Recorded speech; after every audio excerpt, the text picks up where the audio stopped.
Alors, ça fait 24 heures que je suis à Séoul, en Corée du Sud. Et depuis que je suis là, j'ai fait quelque chose que je ne fais presque plus depuis que je suis vidéaste freelance.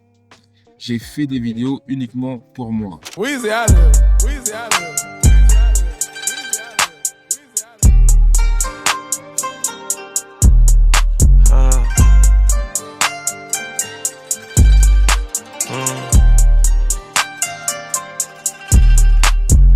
Pas pour un client, pas pour un brief, pas pour une deadline, des vidéos uniquement pour moi.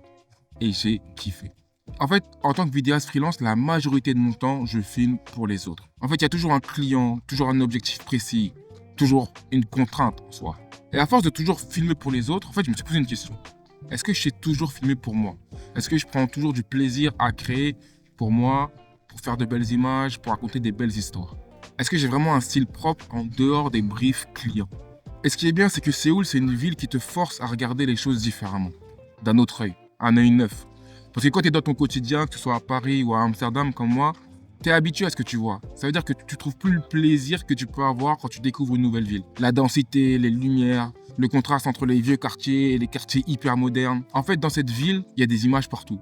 Tu peux créer vraiment tout ce que tu souhaites. Et ce que j'ai remarqué aujourd'hui, c'est que créer sans brief, sans demande client, en fait, tu reviens instinctivement à ce qui t'attire vraiment.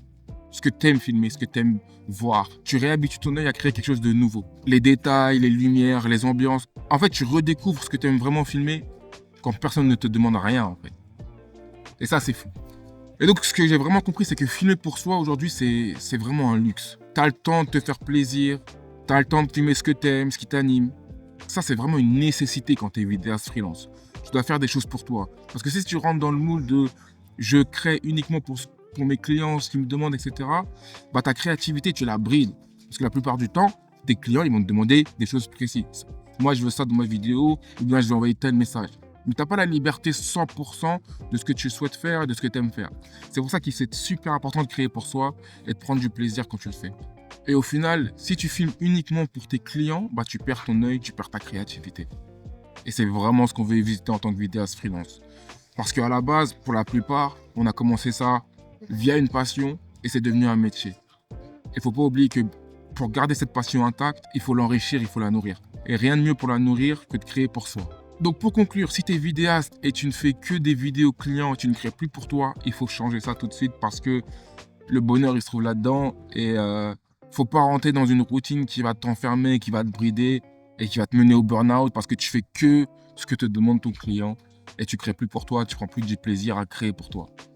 Et ça, tu peux le faire n'importe où, n'importe quand. Tu n'as pas besoin d'une grosse caméra. Là, par exemple, j'utilise mon iPhone, j'ai l'application Blackmagic et je peux filmer. Là, j'ai ma caméra pour vous parler, évidemment, mais je ne la sors pas tout le temps. Je suis à Séoul, je profite de l'histoire, je profite des paysages, je profite de la culture, parce que c'est super important. Enfin voilà, ça va pas être une très longue vidéo, je voulais juste vous dire que je suis à Séoul, tout se passe bien. J'ai hâte de vous créer du contenu parce que ce que je vais faire, même moi je suis choqué. Donc là, c'est juste un avant-goût. J'espère que vous auriez apprécié cette vidéo. Et si vous n'êtes pas encore abonné, n'hésitez pas à le faire. On se voit dans la prochaine vidéo. Et n'oublie pas, d'ici là, si tu dors, ta vie dort. Peace.